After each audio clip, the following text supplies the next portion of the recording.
In her latest offering, Alora, she dreamt poems in many tongues.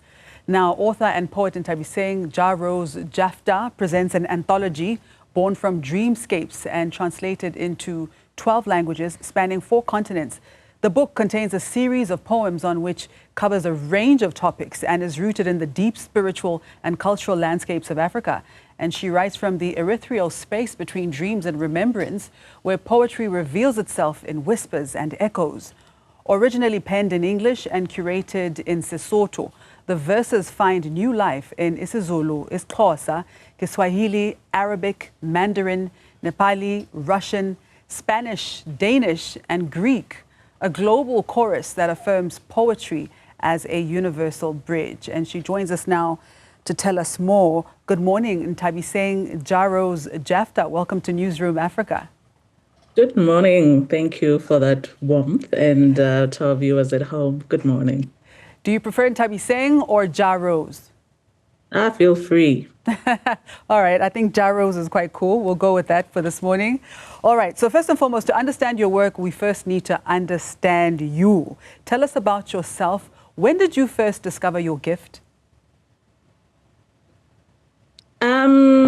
The gift discovered me. I don't know, but I started writing in high school.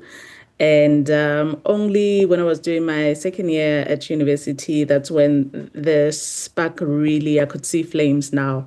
It was actually people around me who recognized that this is actually what you've been doing. I thought I was just sharing dear diary moments, expressing how I felt on a particular day, or writing about what I observed. So for me, it was just a teenage girl who was just expressing and sharing whatever they were sharing between their best friend, which was the page at the time.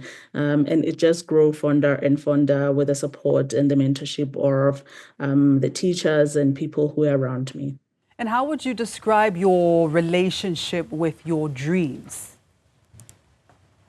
I've come to realize that most of them are visitations, they are inspirations, they are leads, and sometimes they are nightmares that one needs to descend from.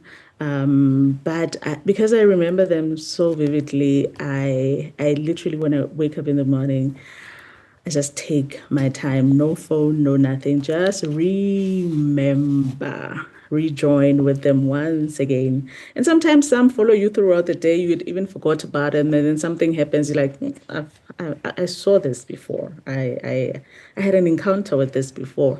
And sometimes these dreams are actually just sparks of flashes of memories, me remembering certain things that I need to remember for a particular time and moment. But these are also dreams that comes as aspirations for the things that we wish for ourselves, the things that we are here to co-create for ourselves in crafting our paths. So it is intertwined between the dreams that you have while your eyes are closed, maybe, and those that you actually are intentional about with your eyes wide open. One of the things that you have created is this incredible book, Alora, and it's an anthology of poems in a number of languages. But you describe it as an anthology born from dreamscapes. Tell us about the book. How would you describe it for our viewers? So I am transporting you into my own dream state, of which, because some of the writings are coming inwardly from my own personal flashes and my own memories, as a reflex that I saw that writing helped me to remember certain things about certain experiences that I had. I would be so forgetful, especially in the midst of traumatic experiences. Every time I sit with my family members to reflect on certain events of my life or the events that we were all involved in, and I would be missing the finer details of what had happened. We would be at a burial ceremony, and I'll be so hands-on, but I would not remember much about what had happened around that time. And only when I was writing and rewriting, and then some of those colors came back to me. And I appreciated the fact that writing could be one of the methodologies that one could use to even assist one to actually receive or rejoin or remember with parts of yourself that had been forgotten. But mostly when I started traveling and I thought I was writing for me locally and the people that I was now collaborating with in different parts of the world, they could even better interpret this that I was writing even beyond what I could. And that's when I realized that actually the dream world or the spiritual world, as much as we may want to coin it as African, as Asian or Western, but there are traces of it that just unite us all. And hence, for me, I feel it's a universal language. So whoever can get in touch with the book, they are bound to find traces of themselves because even though I was writing as an individual, but the things that we write about connect us all and it becomes part of our own collective consciousness. All right. And also, I mean, one of my favorite poems in the book is Brown Ones, because for me personally, it reminds me of who I am. And what for you in the book, I mean, I know this is an unfair question because it's like asking a mom who's her favorite child, but which one poem can you pull from the book that really holds the deepest meaning for you and why? So yeah, was it yesterday? On the 2 days ago, we were launching our first leg here in Bloemfontein, and because some of these poems have already been curated in such a manner that they're also out on digital stores, right? So a lot of people have been streaming them, and the favorite in the room at the launch was Sage.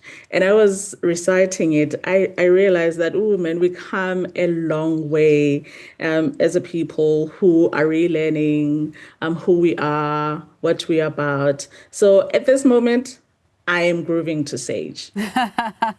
All right, fair enough, fair enough. In your book, you extend your heartfelt gratitude to Zolani Mkiva, former praise poet for Nelson Mandela. Could you tell us about the role that he played in your life on your journey? He opened a door that would be a breakthrough to what would become Jahrose as an international poet. I had done international gigs before, but this one in particular, he was supposed to attend a creative writing center at the University of Beijing. And he got so swamped with his work. And then he called me and said, Jahrose, I need you to go and do this on my behalf.